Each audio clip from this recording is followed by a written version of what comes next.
श्रियकान्ताय कल्याणनिधये निधयेतिनाम् श्रीवेङ्कटनिवासाय श्रीनिवासाय मङ्गलम्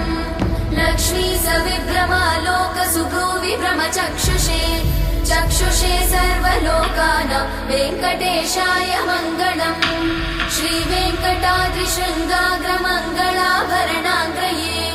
मङ्गलानां निवासाय श्रीनिवासाय मङ्गलम्